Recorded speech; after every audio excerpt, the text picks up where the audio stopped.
Good morning. I'm Cynthia Talbert, and welcome to the Next Generation. There are more African American males who are incarcerated, in prison, jail, on probation and parole than were enslaved before the Civil War began. Also, if you are an African American child and you have been raised during slavery, the chances are greater that you would have been raised by two parents than in 2012. Today, we have a guest panel. Please help me to welcome our guests. First of all, we have Attorney David Utter from the Southern Poverty Law Center. Please help me to welcome him. We have Dr. Hugh A. Ford, PhD, licensed psychologist in private practice. Let's welcome him.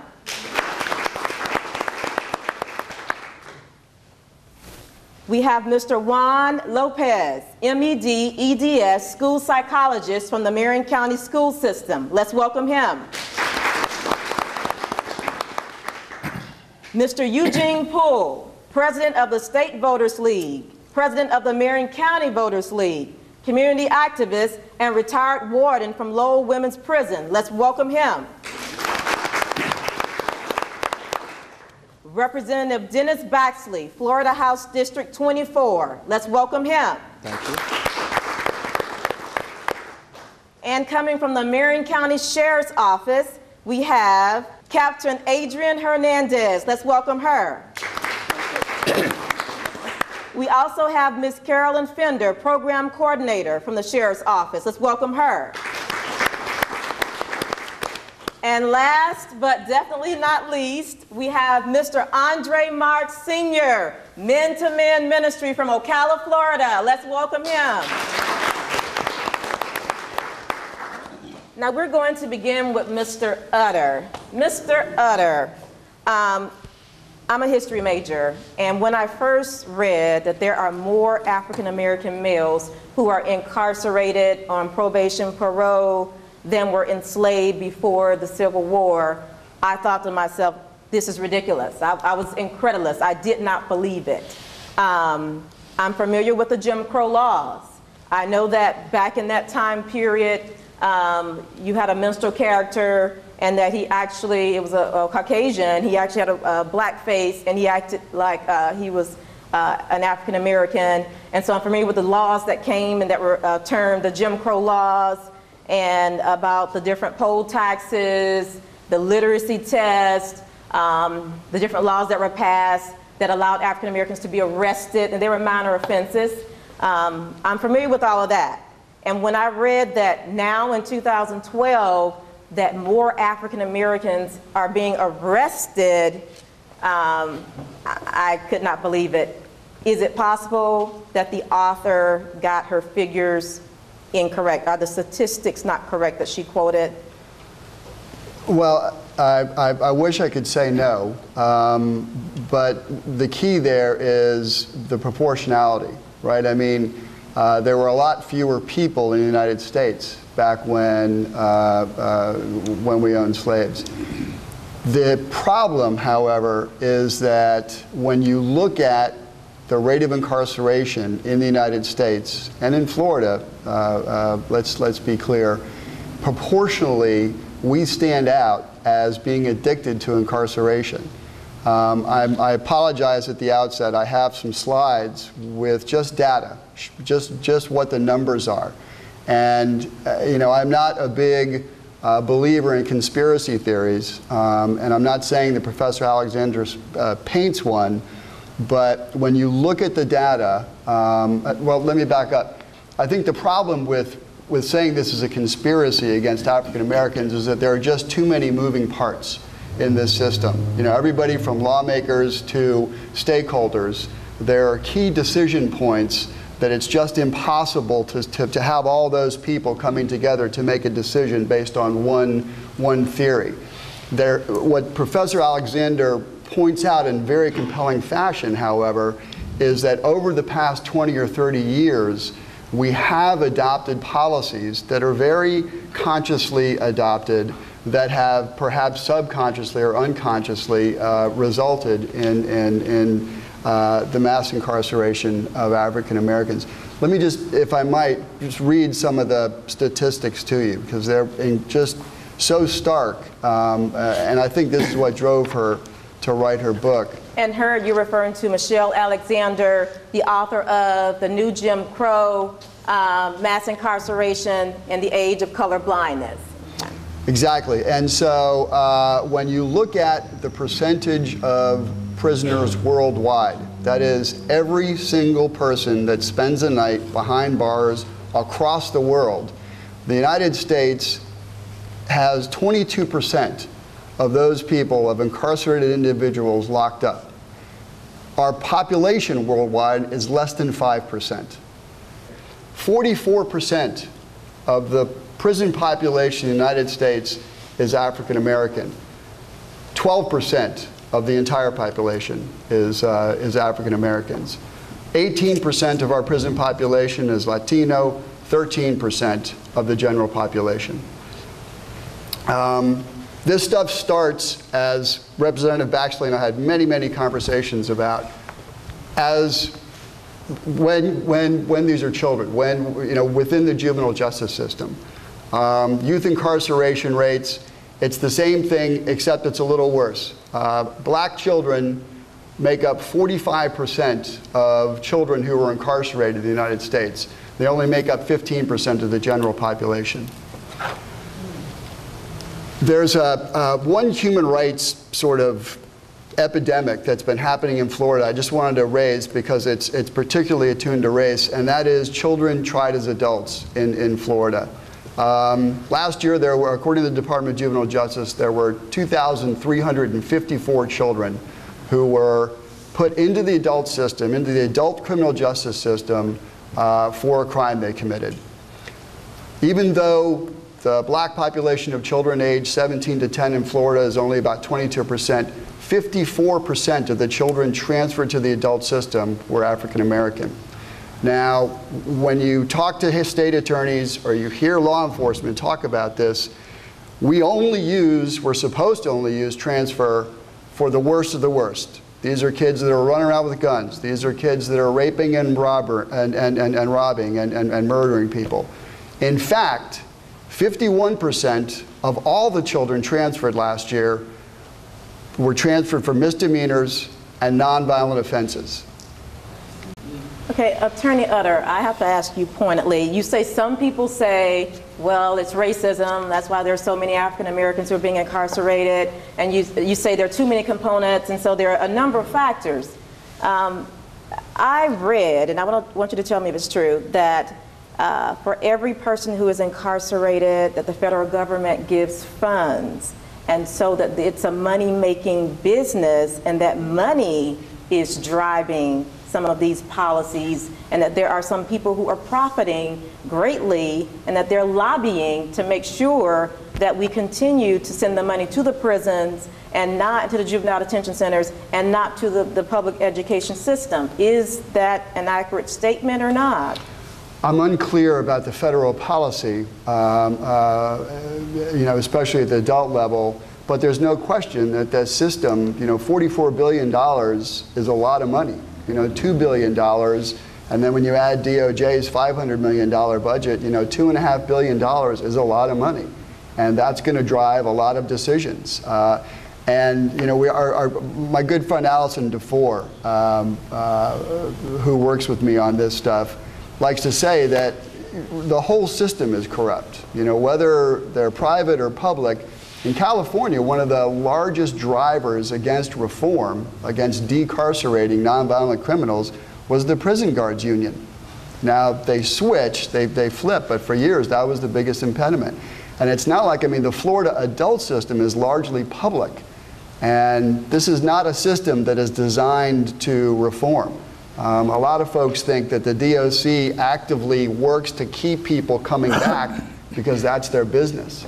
I've got clients in DOC that have suffered horrible civil rights abuses, and it's one of the most impenetrable systems that I've ever encountered.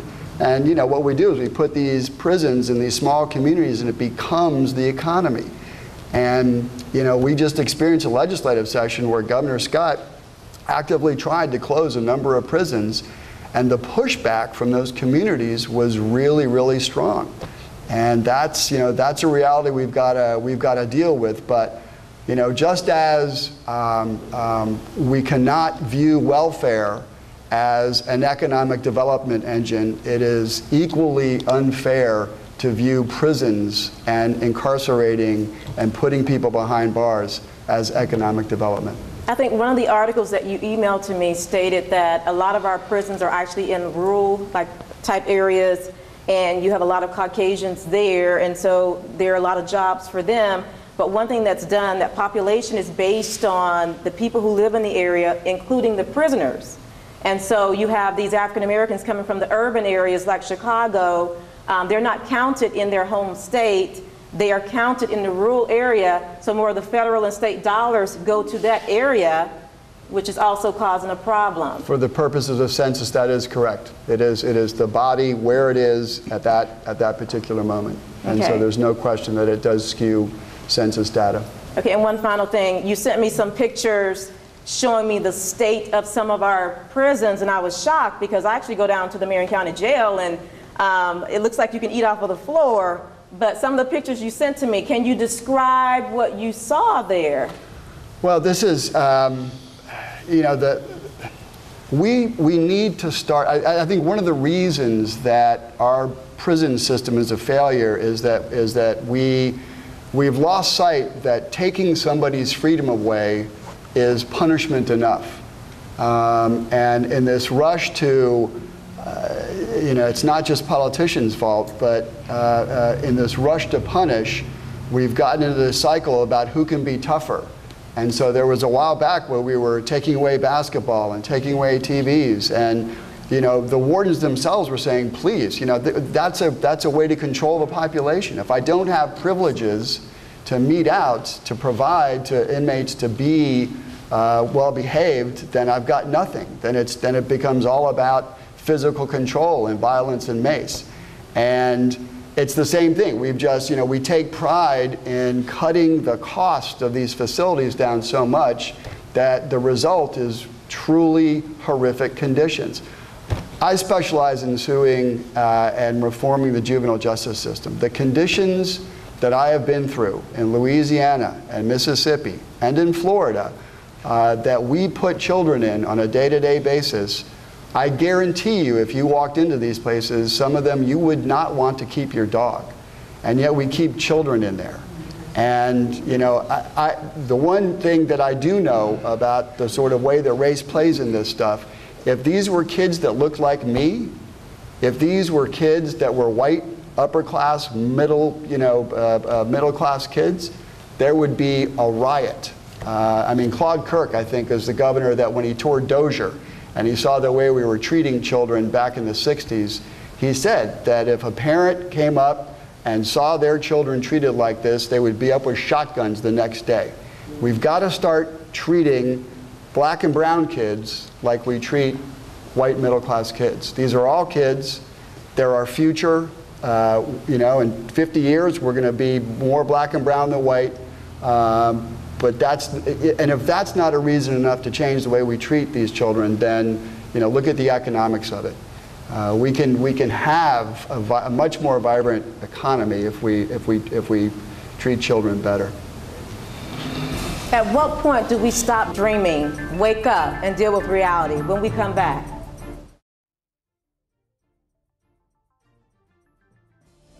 Dr. Ford, dealing with reality. What is reality? What do you see in your private practice? Well, I see kids who, first of all, let me say I don't have a lot of African Americans in my practice. Part of it is an issue of insurance and funding. So I don't have very many, but when I do have, I do see situations where I have just last Thursday, this has actually just happened, had a young, I won't say much, a young student, I think in 10th grade, and this student is very studious and this student wants to move forward academically, but yet she's being teased by her peers for quote unquote acting white. In other words, it's not acceptable in her community among her peers to strive academically. Now, fortunately for her, her mom is very strong. Her mother's working on her advanced degree also, so her mother's gone through the same thing. The mom simply says, look, just take it as a compliment. So I was very glad to see that that wasn't happening in this case. But I remember during graduate school reading studies from back in the 1987 where that phenomena was actually occurring. So what I see happening is that, you know, let me also add a commercial, so to speak, for this book. In terms of raising awareness, this book is really very powerful. I think it's very well written. It's not very emotional and, you know, the usual kind of things. Very well written. It's very scholarly. She documents her evidence in terms of showing how she arrived at a certain conclusion. And, you know, I did my dissertation at Ohio State in prison rehabilitation. Believe it or not, my study was, what are the factors that lead toward rehabilitation in a prison environment? And maybe we can talk about that later on. And I've worked in 5 different prisons in Ohio. I worked at Lowell Correctional and worked in juvenile prisons in Ohio. And so I worked the gamut, male, female, juvenile, adult. And I'll be honest that the book really helped me to connect the dots. I think as you said also. Being already in the system, I was well aware of, you mentioned the 45%. I almost came to tears first time I walked into prison in Ohio. And it was a huge room about this size, and there were stacked bunk beds, worn out, about 250 guys in one prison. And I almost started crying when I saw how many black men were in this place. I mean, I almost came to tears. So I'm well aware of what the problem is that's been described, but for the first time the book really connected the dots for me in terms of showing how the system, how all these pieces somehow fit together as was just described to perpetuate the system. So as far as my private practice, I have not seen a lot, to be honest with you, but I have seen, yes. The other thing that I've seen in my practice is that sometimes I do have an African American, less than males come in, and when they do, I try to be, of course I need to be ethical, and I will do my best for all my clients, period. However, if it's an African American male, I'll maybe spend an extra few minutes and I'll sort of connect and bond with them in terms of, you know, without even saying much, just to show them that the stereotype does not have to be. Look at me, that kind of thing. And several of my students several of my clients are students at CF, Community Central Florida Community College. And what I find though is that they're dealing with so much stress. Okay, I've had numerous students who they get 3 free sessions, and we can request an additional 3, and oftentimes they don't even complete those 3. Why not? Because, okay, sometimes just lack of, I don't know, overwhelm, they simply don't show up. We make phone calls and we can't get hold of them. But sometimes I've got, for example, think of a young lady right now. She's got 2 kids of her own. Her sister is in prison, so she's caring for her nephew. And at 19, 20, I forget what, 21, she's dealing with so much that she simply wasn't able to manage everything. And despite the availability of free services, she didn't continue. And there's only so much I can do in terms of reaching back. Okay, Mr. Lopez, coming from the Marion County public school system, you also have experience dealing with corrections as well. What have you seen? I think, you know, the book makes a good job in terms of talking about the correctional system. And I think that there's so many moving parts, like you pointed out. And I think one of the parts that people don't realize a lot of times is how certain policies and practices at the school level kind of set the stage for them future, you know, criminal lifestyle and incarceration. In spite of the fact that we know, for example, that some of the practices that we implement in school have long-term negative effect, we insist on, you know, instituting those practices and continuing to do things that we know are detrimental. For example, we know that one of the biggest deterrent to criminal lifestyle is what we call school bonding, and also school success. School bonding meaning how connected is a young individual to the school setting. You know, do they have people that he admire, that he connect with? That is a major deterrent to a criminal lifestyle. also how successful. A kid that is really being academically successful very rarely engages in a criminal behavior. So we know those are two important things in terms of deterrent. Nevertheless, our practices in school is that we tend to suspend kids, African American kids and Latino kids are overrepresented in disciplinary programs. They get, just the Department of Education just released a study in which they demonstrated that Latinos and minority kids, by and large, receive more harsh disciplines than their peers that are from Caucasian background. So what is the effect of that? The minute you suspend the kid, from school, you are contributing to the detachment from school, breaking that bond that should be promoted between the student and the school. So you see that, for example, one of the main discipline practices in the school today is suspension. Now, suspension works very well for kids that are upper middle class, that have a stable home environment, too, parents that are involved, care about school.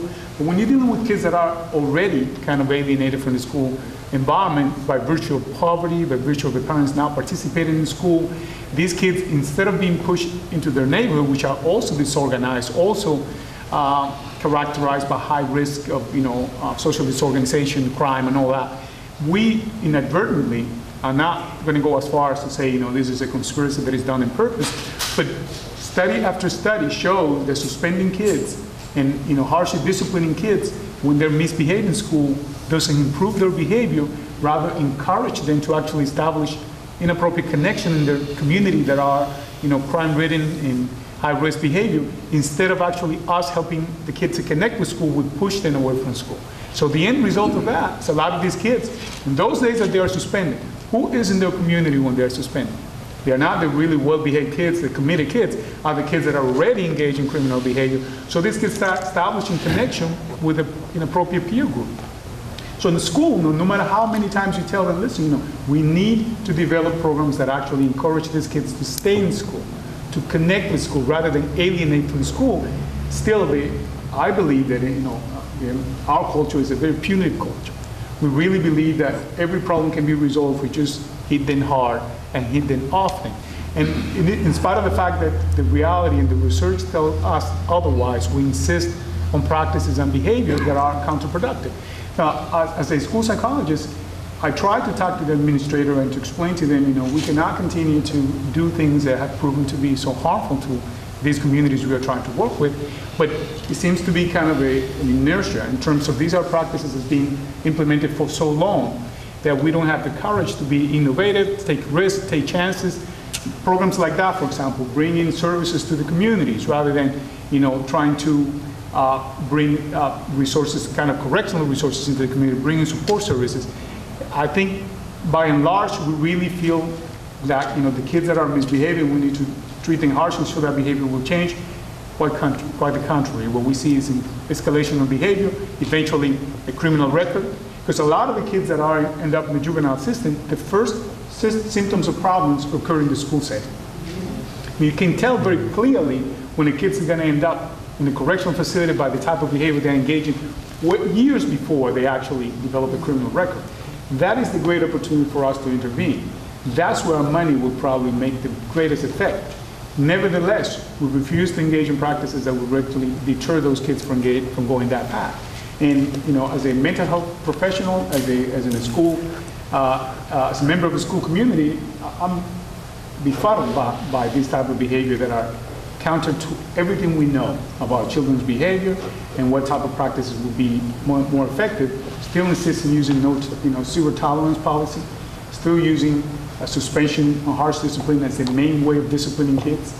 And I think the end result is that we have a whole generation almost that is being wasted. I would say the school has a great opportunity to partner with the criminal justice system, to partner with the community at large to really raise these issues. I mean, to me, it's always surprising that I see that our kids consistently, minority kids from Latino background and African American background, have achieved the lowest in the school, are overrepresented in discipline programs, are overrepresented in special education programs, underrepresented and gifted and talented, and nobody raised an issue about this.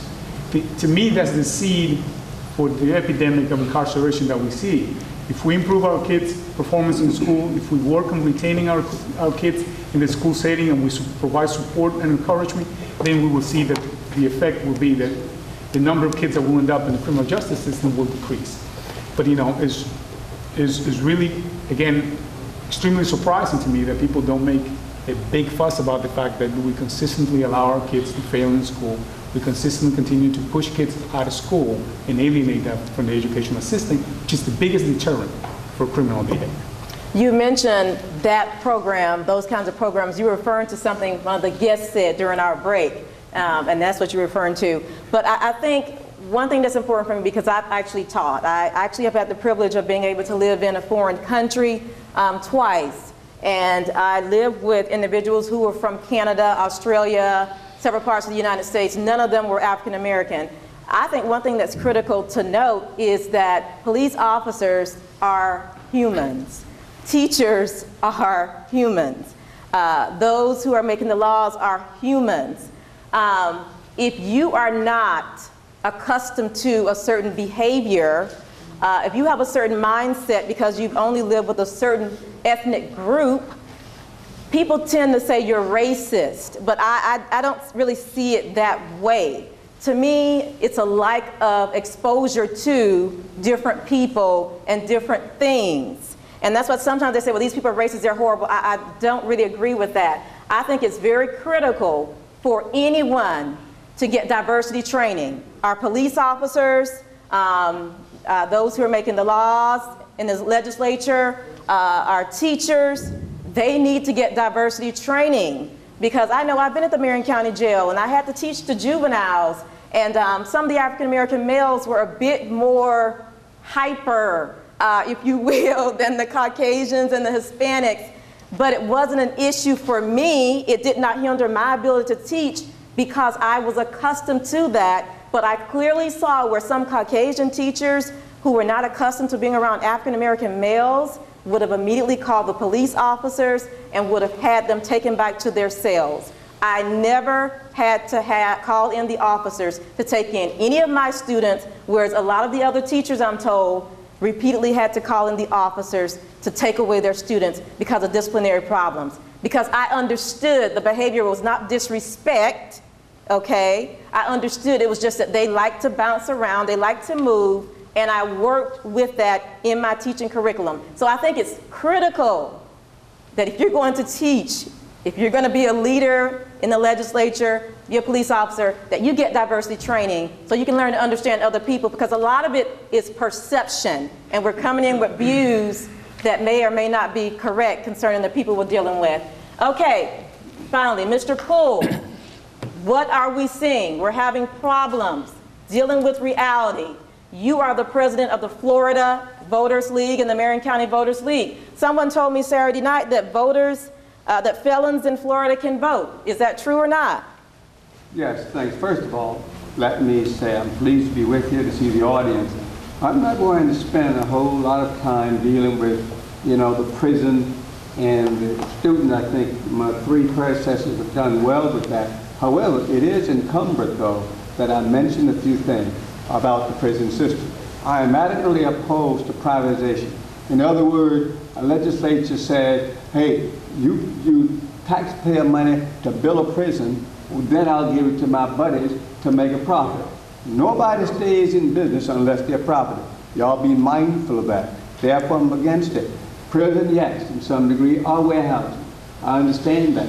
You got a lot of people in prison because they're intolerant of law enforcement and, unfortunately, the thing that all of you have raised. How do we deal with that? There got to be some changes in terms of our legislative behavior, and the thing that we need to do. Double standard, again, does exist. It's unfortunate. It takes an individual to take on the system. I guess I happen to be one of those courageous country boys took on the system. Therefore, we were not subjected to much of that you're saying.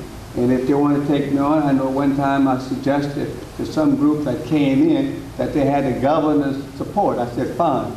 I slowed down, I picked up my phone, I said, the governor, the guy then said, oh, no. I said, look, you come run the prison, I'll come and run the Capitol. It didn't happen, and the governor knew what I meant by that. So if I can, I'll spend a lot of time when it comes back to that subject so you can get this out of the way. I want to talk about voting, as y'all well know. And I'm not sure what you let me know, give me a clue, and I want to do that, but I think it's only fair that the other fellow panel members go ahead and they come again, double standard. I'm against privatization, it's poor training, and it's an economic factor, as you indicated, for the person or people living in that community, especially those who the owners of a lot of stuff. If that's what you want, then we'll go from there. Okay, are you able to discuss at all concerning ex-felons some of the hardship that they face as far as finding jobs, being able to vote, getting federal funds, housing, things of that nature? I neglected to respond to your initial question about ex-felons. It's been a real task. The Florida Voters League were co-plaintiff with the AFL-CIO to deal with ex-felons. It took a real fight. It's not an easy. And they can get their civil rights restored provided they follow that list of God knows what in order for them to even be considered. And they have been very careful lately in the Florida legislature to deal with that certainly circumvent and reduce the number who get his or her civil rights restored. How we deal with that, I guess, we're just going to have to get a new attitude in Tallahassee that subsequently would go to say, they can vote, I guess they have to appear before the roll vote probably, and then you got the supervisor of election who is supposed to coordinate. And we've been pretty successful in getting that bill passed. And you know, when you got 500,000–600,000 people that disenfranchised, invariably, it's going to give the lopside that we see now. And until that happens, I'm being very cautious because I do have a plan to deal with this issue a little bit later on, not here as such, or I'm going to say what I need to. But we can go. The best we can do is once they get the notification through the proper procedures that have been established by the Florida legislature, then they follow. But I'll tell you, within the last 6 months, I'm discouraged because they are being intimidated, they are being frightened by way of the legislation that exists and about the attitudes of our people who are responsible to try to get them to regain their civil rights. Are they criminals? To some degree they may be, based on the law that exists. But can they be redeemed? Nobody, certainly in the world that I think, cannot improve or change their lifestyle. It may be difficult, but unless we take the lead and start with our children, the inmates get relieved, he or she, if they don't comply with the condition of the parole, well, there you are. You know what I mean, back to prison. And I think I may have skirted a lot of your questions, but that kind of gives you a summary on where we're headed on that one. But when we're dealing with reality, and you look at what Michelle Alexander states in her book about the vicious cycle, felons in Florida do lose the ability to vote, as in many other states. As a matter of fact, I read that Florida is one of the top 3 states as far as having harsh laws with gaining your ability to be able to vote. I read that nonviolent offenders, that they have to wait 5 years before they can petition. Well, that's the new Attorney General. That's her. She wants to do that. You see, the thing is, you're a felon in Florida, you got to get 1 year, 1 day. When you're in the county jail, you can and you are allowed to vote. However, it's discouraged with a lot of the local sheriffs, and I know that. But so they can vote until such time they become a felon, that into the state prison system. So, you know, there are many facets to that. And you kind of pulled it back because I planned to deal with cotton picking and voting. But if there's another question, you know, in reference to Mrs. Alexander, I thought it's interesting where the figures and the number of people in prison, minorities or black, as opposed to the civil rights. In the civil rights, during the civil rights, I guess, movement prior to it, where what happened, there was, well, no, what's been the Civil War. There were about a little bit more than 9 million people in the South, 6 million thereabouts were slaves. The North, there was about 22, 23 million, and others. Well, then the Civil War ensued. The South versus the North. About 130,000 plus slaves affected and went and fought with the North. The North won. As a result of the win, Well, then it was all about joining the Union. The South refused to join the Union. Then President Lincoln said, you don't join the Union, then I'll free slaves. That's the way it was, that's how they got freed. Not so much that he planned to do that, but they were difficult, Southern. And you know what the Southern states are. They refused to join the doggone Union, and then the President said, fine, Emancipation Proclamation. You need to know that a little bit. Okay, but we were looking at losing the ability to vote.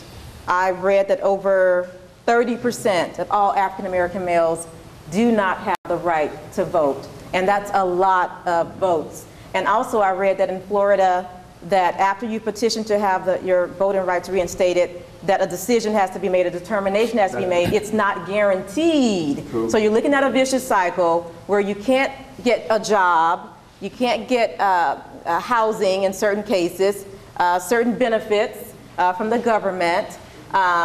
Perhaps you can't even read or write.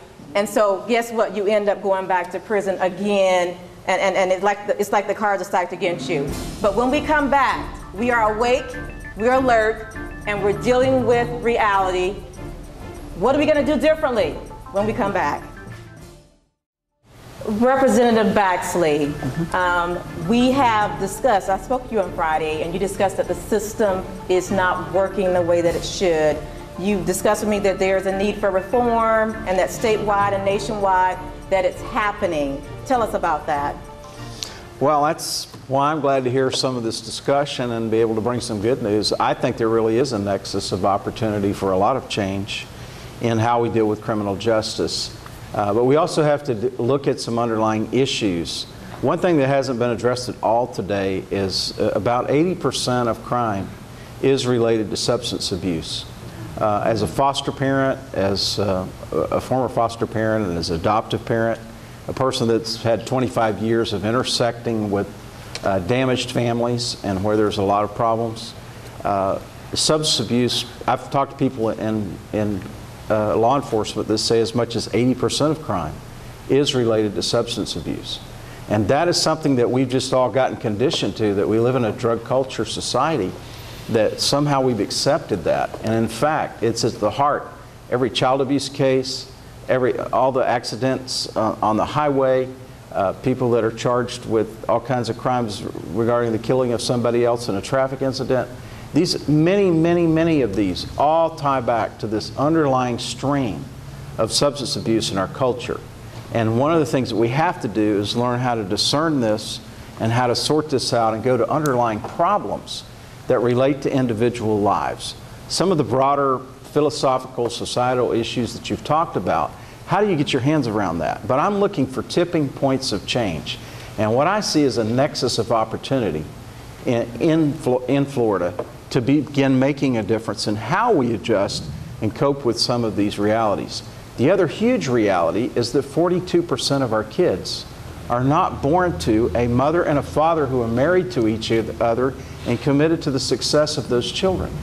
Those kids that do have that have a tremendous advantage in any society, but particularly in ours. And so the thing is, who is going to be mom and dad? How do we surrogate that? Now, there's many single parent families, there's many blended families that still work off that model. They develop a mentor relationship for these young people, and they succeed despite whatever damage is there. And every family is dysfunctional to some degree. But the fact is, you can't say, well, it's the parents, when there aren't any parents. And who's going to intervene? Thank God for grandparents. Thank God for kinship care. Thank God for foster parents that are genuine and committed to the children that they raise, and to many who are adopting and giving many of these children permanence that don't have it. But those are underlying issues. How do we actually touch this corrections issue? And it's embarrassing, the numbers and the disproportionate number of African American men and boys that are tied up in this system is a core issue that we need to get our hands around. We can touch that without changing everything in society. We can do something now about doing that different. The history of driving down crime has been to be tough on crime. And the tougher we were, we could drive things down, we lock people up that are doing bad things, and they can't hurt people. And I'll tell you, there is a stream of people that are too damaged. They're at a point where all we can do is protect you from them. Mr. Poole knows this population. But they're not everybody. They are a small percentage if you really analyze who all is in prison and the kinds of things that they're in there for. And the nexus of opportunity is the fact that the economic environment, the recession has made us look at every dime we spend in state government and say, are we doing this the best way? And when you look at the recidivism numbers, you have to come to the conclusion that we must do something different. This isn't working. They keep coming back. And that is the high cost of corrections. And so once we come to that awareness, I think we can, and I think it's already begun. And I think because you get data like she's exposing, it will accelerate that process. Yes, and another good point you made about change, I think it's important to note, I think I read that President Obama, he's not from an ideal family. His father was not around. His grandparents actually had to step in and to help out, and look where he is today. So that's important to know. Okay, Captain Hernandez, what's happening at the Marion County Sheriff's Office? Well, you know, we have our youth, and we're trying to get them involved in a lot of different programs. When you say youth, could you tell us about youth? You have the direct files? Yes, we have direct files. Who are the direct files? They're inmates who have already been deemed by the court that they need to stay in jail, and they're waiting to go to court on their particular crime. And they usually get charged and sentenced as adults, and these are teenagers. That's correct. Correct? Yes. Okay. And actually right now we have a 16-year-old who is a direct file, and then we have a female youth is 16, and we have a 13-year-old also that has not been sentenced, has not gone through the court process as yet. But with our youth, what we're seeing is that mostly they want someone that they can trust, they can come up to, and they can talk.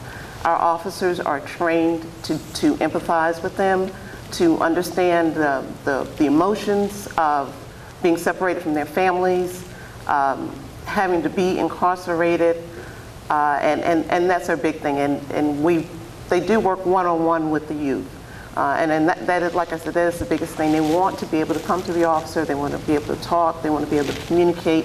They like to communicate as a group. And like I said, our officers are trained to deal with them. But the main thing is that they want to be able to trust someone. They want to be able to let them know what's going on. They want to know, they want to discuss their families. They want to be able to have communication with their families. We do provide them with visitation.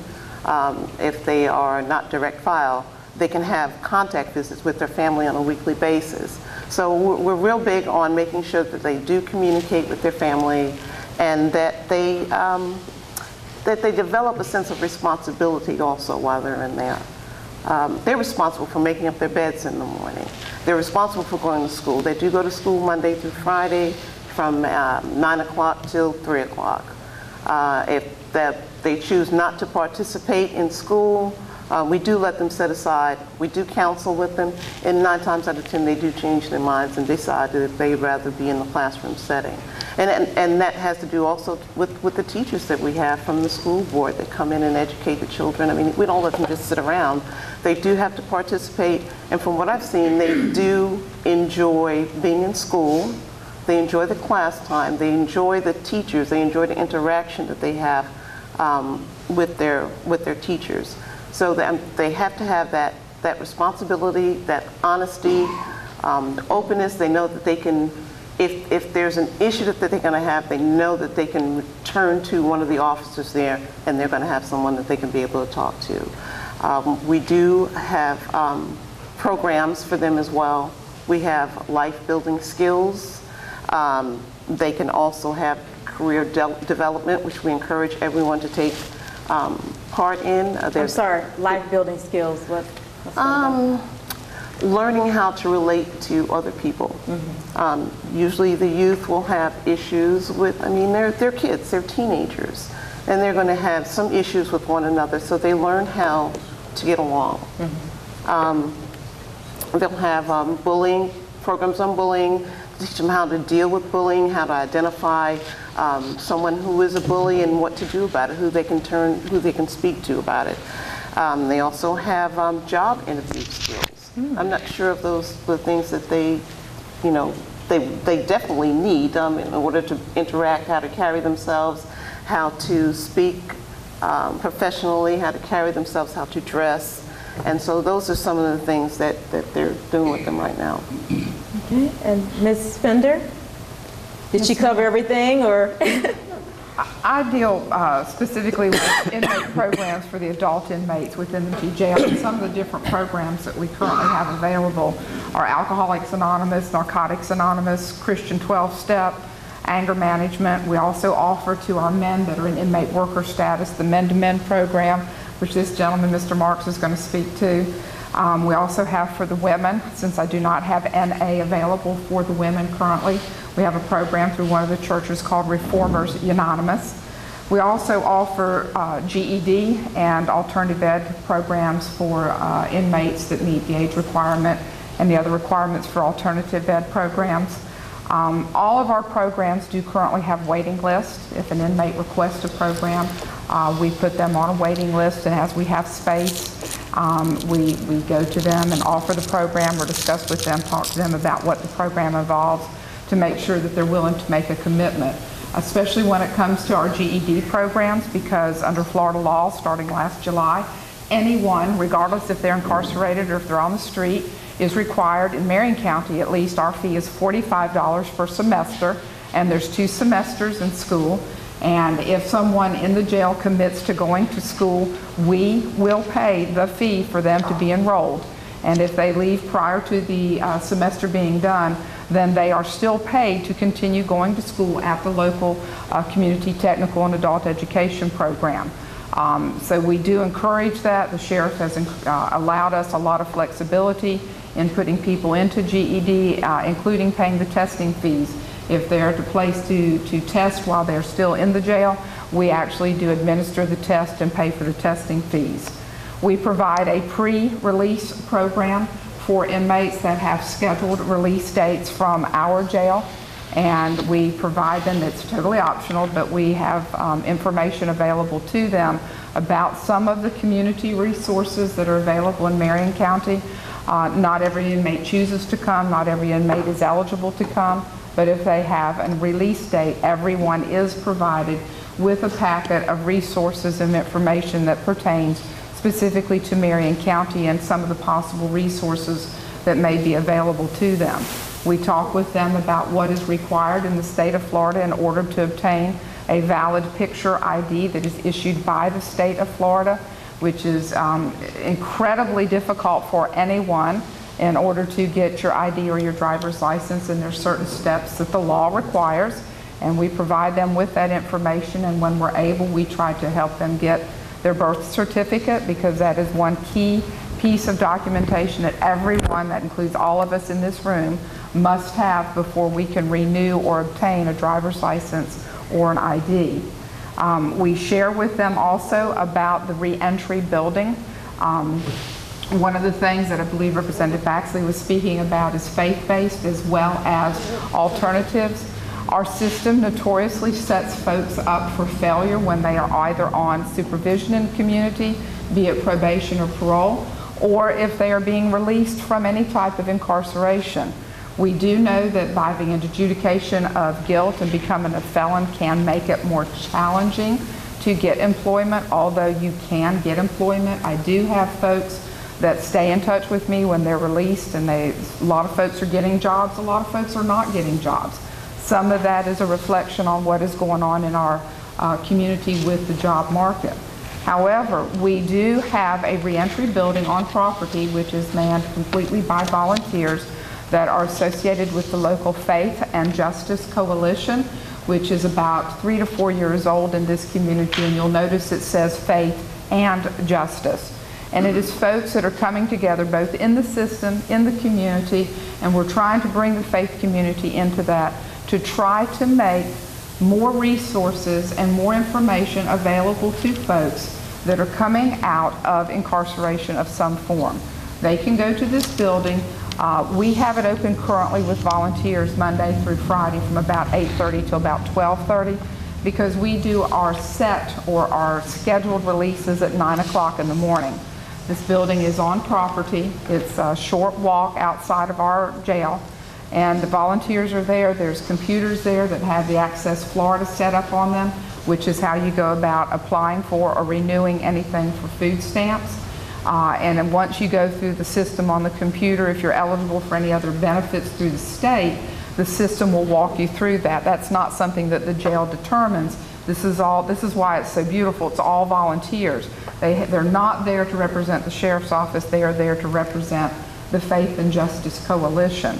There's also information in the computers that is hooked up to jobs that are listed through Workforce Connection, which is where we send or encourage folks to go through that are looking for jobs, because it's a no-fee agency. They are there to help folks look for jobs and advise them and help them with resume building. They even have a program through Workforce that you can go in and it'll walk you through creating your resume, which is difficult for most people. I wouldn't want to have to create a resume. It's a very challenging process, and it helps you understand what kind of information you should provide to them. Representative Baxley also mentioned Extreme Solutions, which is a faith-based organization. And another thing that they are involved in addition to some programs that they have introduced into the women's prison at Lowell and to the men's program, which is called Blast Off at Marion Correctional. And that is to deal with folks that are going to be coming back into the community, and it builds with those folks in the prison. And when they are local, it builds also with their families here in the community. There is a program that is sponsored through them that is called Flip Flop, and they meet once a month, and that stands for Families with Loved Ones in Prison and Families with Loved Ones out of prison. And there's folks, that's an opportunity to families to come together to meet with other families that have family members in prison, as well as someone that's come out of prison.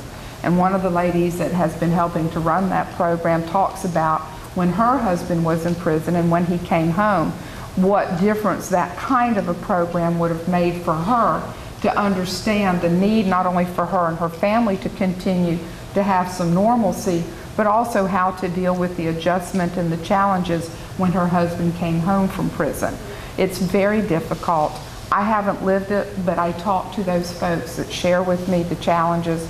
It's very, very difficult. It can be done, but Extreme offers an opportunity for folks to be trained as a life coach or as a mentor, to be with that person, to help them understand this is how you do a checking account, this is why it's important for you to save money, this is how you budget, this is how you need to make sure you get to those appointments if you have probation or parole.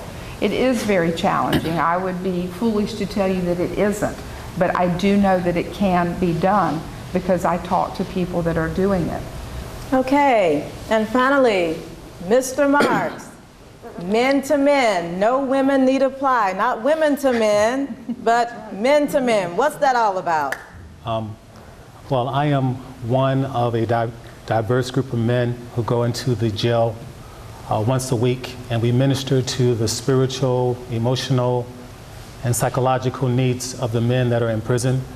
And I just have to tell you, it is a privilege, and it's an honor, and it's a joy to be able to do what we do.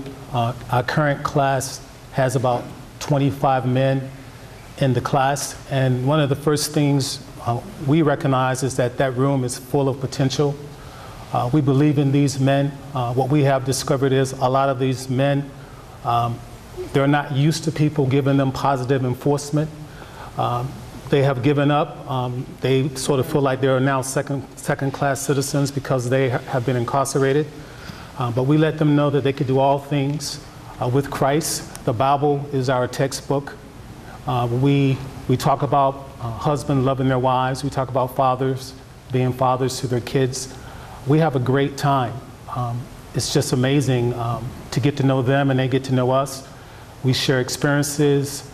They open up to us. We open up to them. At times, there are men who are in the class. They really don't want to be there. After a couple of classes, It's amazing the transformation that takes place with these men. Because we do pray, we do study the Bible. It's not denominational focus. We just spend time with the Word of God. We spend time in prayer. And it's just amazing to see the transformation that takes place in these men's lives. What else is amazing is that when they go back to their cells, they are talking about the things that we are talking about, and other men are wanting to enroll in the class. Also, when they get out, we have a support system when they get out where they can be around positive men.